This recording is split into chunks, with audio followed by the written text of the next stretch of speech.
I was folding laundry in our bedroom when I heard the notification chime from the iPad on the nightstand. Robert had left it charging there before heading out to his Wednesday morning golf game at the club. We'd been married for 35 years, raised 3 children in this same colonial house in Greenwich, Connecticut, and shared everything from bank accounts to devices. I never thought twice about picking up his iPad to check the weather, read the news, or answer a message. But that Wednesday morning, when I glanced at the screen to see what the notification was, my hands stopped mid-fold on one of Robert's golf shirts. The email preview read, "Can't wait for Friday. I've missed you so much. The house will be perfect, Jennifer." I stood there, holding that shirt, staring at those words. Jennifer Morrison, Robert's college sweetheart from Cornell, the one he dated before we met, the one who'd moved to Seattle after graduation and married some tech executive, the one he'd reconnected with at their 45th reunion last fall. I sat down on the edge of our bed, Today, I want to the share a same story bed about we'd something shared for truly 3.5 inspiring that happened decades, last week. and It's a tale opened of the email resilience with and steady community. hands. I think you'll find I it didn't heartwarming. shake. I didn't cry. I'd taught high school English for 40 years before retiring. I knew how to read between the lines. I knew how to analyze text for meaning. And this text was very, very clear. The email thread went back months. Since November, it was now March. 4 months of messages.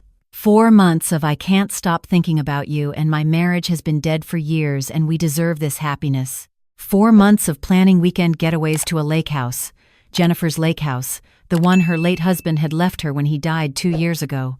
I scrolled through them all. Every single one. Robert had been careful. I'll give him that. He never mentioned her name around me. Never said he was going to visit an old friend. He'd told me he was going to architecture conferences. Just trying to stay current, he'd said, even though he'd been retired for 3 years. I'd kissed him goodbye, told him to have a good trip, and never questioned it. We'd been planning our 35th anniversary party. Our children were flying in next month. Sarah from Boston with her husband and our 2 grandchildren. Michael from Chicago with his fiancée. Emily from right here in Connecticut with her girlfriend. We'd reserved the country club, sent out invitations to 75 people. Robert had suggested we renew our vows. I'd thought it was romantic. I set down the iPad and walked to my closet.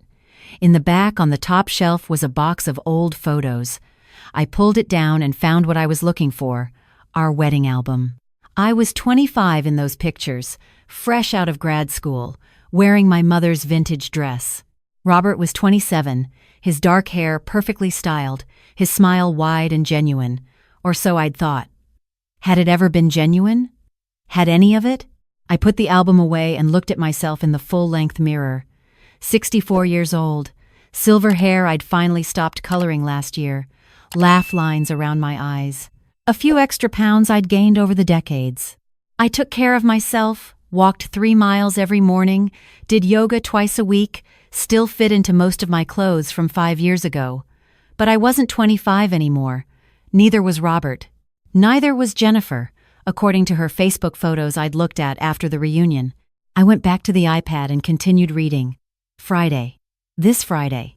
The house will be perfect, Jennifer had written. Robert had replied, Margaret is going to her book club dinner Friday night. I'll tell her I'm meeting Jack for poker. I can leave by 7 and be at the lake house by 9:30. Jack was Robert's old friend from architecture school. They did play poker sometimes, but apparently not this Friday. I checked the earlier emails. They'd been doing this for months. Every few weeks, Robert would claim a conference or a poker night or a visit to his brother in Philadelphia. His brother, who lived in Arizona. I'd never checked. I'd never questioned. Why would I? We'd been married for 35 years. We'd built a life together, raised children, buried his parents and mine, survived his heart attack 6 years ago.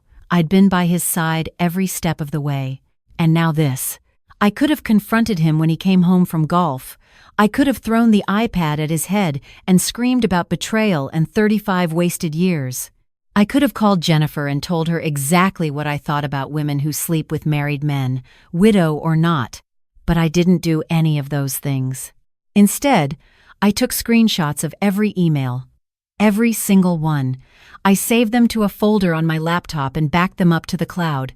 Then I did something that surprised even me. I started planning.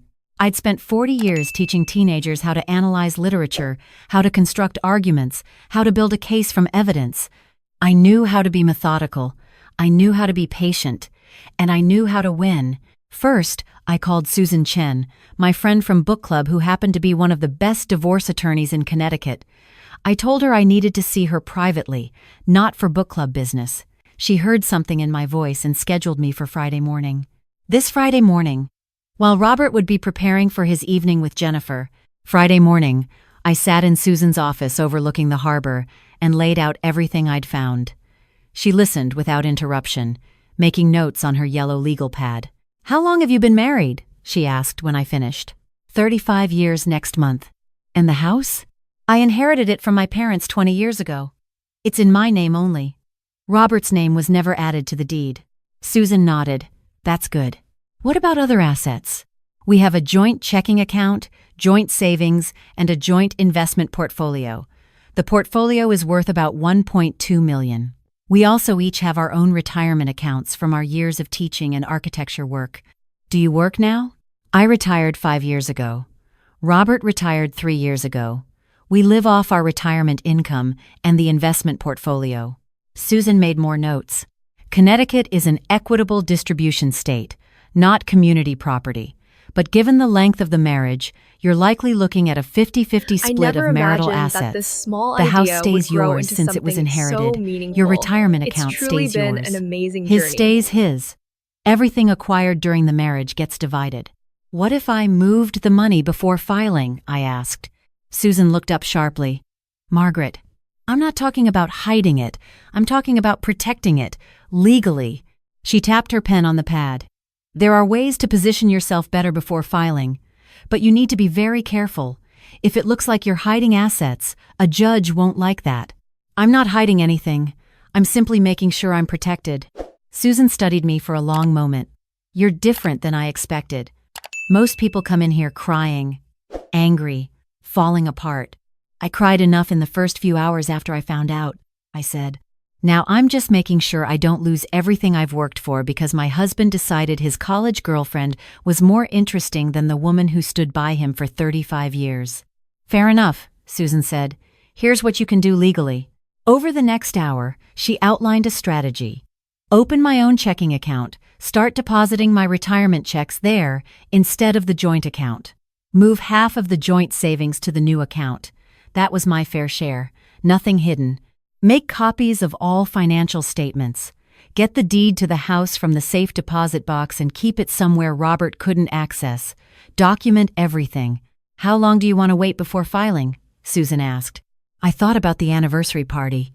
The invitations already sent. Our children flying in. 75 guests at the country club. "After the anniversary party?" I said. "I'm not going to ruin this for my children. They shouldn't have to know their father is a liar until after we celebrate what they think is a happy marriage." "That's very gracious of you," Susan said. "It's not gracious. It's practical. The party is 4 weeks away. That gives me 4 weeks to prepare, and it gives Robert 4 weeks to think he's gotten away with it." I left Susan's office and went to the bank. I opened a new checking account in my name only. I didn't close the joint account. That would have been too obvious. But I changed my direct deposit to the new account. Then I went home and started making copies. Financial statements, tax returns, the deed to the house, the titles to our cars, both in both our names, insurance policies, everything. That evening, Robert came home from his poker night. He kissed my cheek, asked about book club, told me Jack said hello. I smiled and said book club was lovely and asked if he'd won any money. He said he'd broken even. We ate leftover pasta at the kitchen table and watched the news together like we did every night.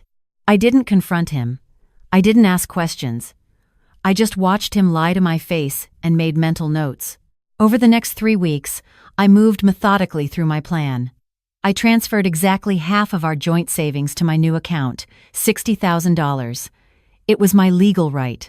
I made copies of Robert's email threads and backed them up in 3 separate places.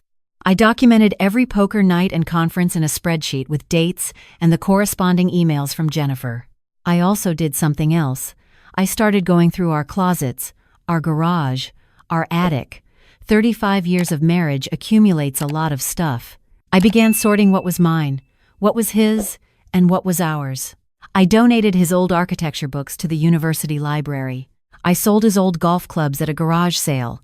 He'd gotten a new set last Christmas and never used the old ones. I quietly, systematically began separating our lives while he had no idea. The anniversary party arrived. Our children came into town. Sarah's kids drew us pictures. Michael's fiancé gave us a beautiful picture frame. Emily's girlfriend baked us a cake.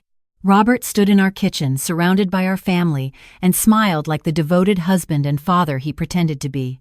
At the country club that Saturday night, 75 people toasted our marriage. Robert's brother flew in from Arizona and gave a speech about how Robert and I were relationship goals. My sister cried happy tears. Robert's old colleagues from his firm talked about what a lucky man he was. Jennifer wasn't there, of course. She was probably at the lake house, waiting for him to leave me. When Robert stood up to make a toast, he held my hand and looked into my eyes. 35 years ago, I married my best friend, he said, and every day since then has been a gift. Margaret, you've made me the happiest man in the world. Here's to 35 more years. Everyone applauded. I smiled, and I thought about Jennifer's email from that morning that I'd seen on the iPad. Only a few more weeks and you'll be free. I can't wait to start our life together. The party ended around 11. Our children helped us clean up, hugged us goodbye, promised to visit again soon. Robert and I drove home in comfortable silence, the way couples do after 35 years together. He carried my purse inside. I thanked him for a lovely evening. We got ready for bed like always, but I didn't sleep. I lay there in the dark next to him, listening to him snore, and I thought about Monday. Monday morning, Robert left for his architecture conference in Boston. It was supposed to last 3 days. According to Jennifer's emails, they were actually spending 3 days at her lake house. He kissed me goodbye at the door, told me he loved me, and drove away. I watched his car disappear down the street. Then I called Susan. "Are you ready?" she asked. "I'm ready." Monday afternoon, a process server delivered divorce papers to Robert's phone, not to the house, not to him in person at the conference, to his phone, because Susan had done some investigating and confirmed he was at Jennifer's lake house in New Hampshire, not at any conference in Boston. The papers were detailed. They outlined my request for the house, half of all marital assets, and my own retirement accounts. They included copies of his emails with Jennifer, documentation of his lies, and a statement from me about emotional distress and breach of marital trust. They also included one more thing. A letter I'd written to Robert. "I found out 4 weeks ago," the letter read, "the same day you were at golf and left your iPad at home. I've known about Jennifer, about the lake house, about every lie you've told me for months. I didn't confront you because I wanted to be smart about this, not emotional. I wanted to protect myself legally. I wanted to make sure our children had one last happy memory of what they thought our marriage was before they learned the truth. And I wanted you to stand in front of 75 people and toast our marriage while knowing you were planning to leave me. I wanted you to feel what I felt, the weight of living a lie. Now you're served. My attorney will contact yours. Don't bother coming home. I've changed the locks. Your belongings will be delivered to whatever address you provide." My phone rang 20 minutes after the process server confirmed delivery. It was Robert. I didn't answer. He called again, and again, 6 times. Then came the texts. "Margaret, please answer. This is a mistake. Let me explain. It's not what you think. She means nothing to me. I love you." I blocked his number. That evening, Susan called. His attorney reached out. "Robert wants to talk to you." "No. He says he wants to work things out." Tell his attorney that Robert had 4 months to work things out. He chose to spend that time with Jennifer instead. I'm done talking. He's claiming the emails are taken out of context. I laughed. Actually laughed. "Susan, I have 147 emails between him and Jennifer. They talk about sex. They talk about leaving their spouses. They talk about growing old together. What context makes that acceptable in a marriage?" "None," Susan said. "I just wanted to prepare you. His attorney is going to try the reconciliation angle. Let him try. I've moved on." And the house felt lighter without Robert in it. I'd started sleeping better. I'd stopped pretending.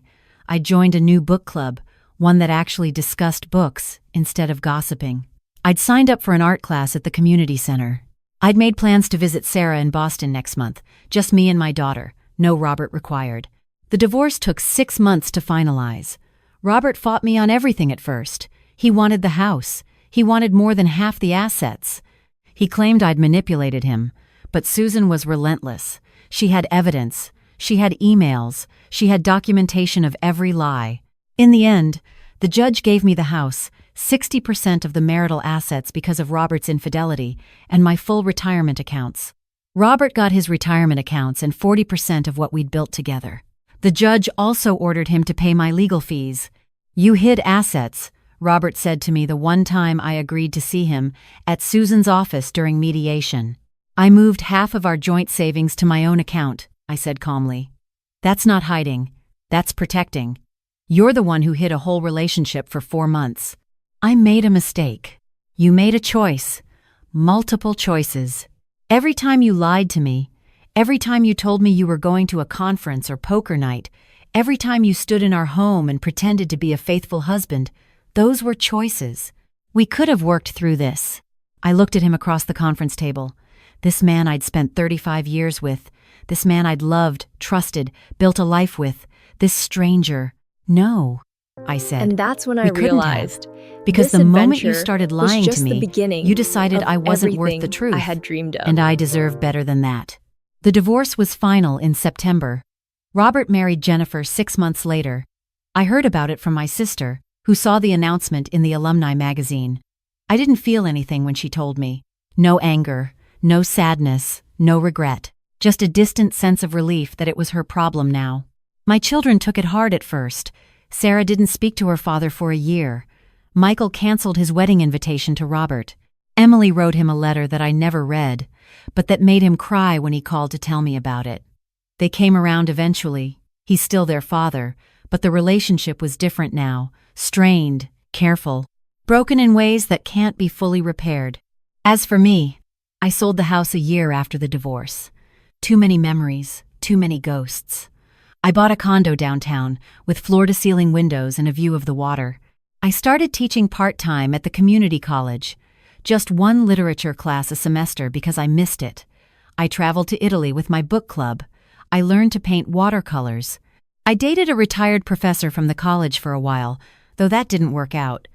But it reminded me that I could still be seen, still be wanted, still be valued. 2 years after the divorce, I ran into Robert at the grocery store. He looked older, tired. He was buying frozen dinners and wine. He asked how I was. I said I was well. He asked if I was happy. I said I was. He said he'd made a terrible mistake. I said yes, he had. Then I wished him well and walked away. I don't know if he's still with Jennifer. I don't care. That's their story now, not mine. Mine is different. Mine is about a woman who spent 35 years being someone's devoted wife, who discovered that devotion wasn't returned, and who decided she deserved better. Mine is about not falling apart when the foundation crumbles, but instead rebuilding something stronger on her own terms. Mine is about understanding that sometimes the best revenge isn't dramatic confrontation or public humiliation. Sometimes it's just knowing your worth and walking away with your dignity intact. The devoted wife, the exciting mistress, the perfect marriage, it was all a story, a fiction we told ourselves and everyone else. And like all fictions, eventually the truth came to light. I'm 66 now. I live alone in my condo by the water. I teach 1 class a semester. I paint on Thursdays. I have book club on Tuesdays. My grandchildren visit every few weeks. My children call me regularly. I'm planning a trip to Greece next spring. And I'm happy. Actually happy. Not the pretend kind that comes from maintaining appearances. The real kind that comes from building a life that's truly yours. Robert gave me 35 years of marriage, but I gave myself the rest of my life, and that, I've discovered, is worth so much more.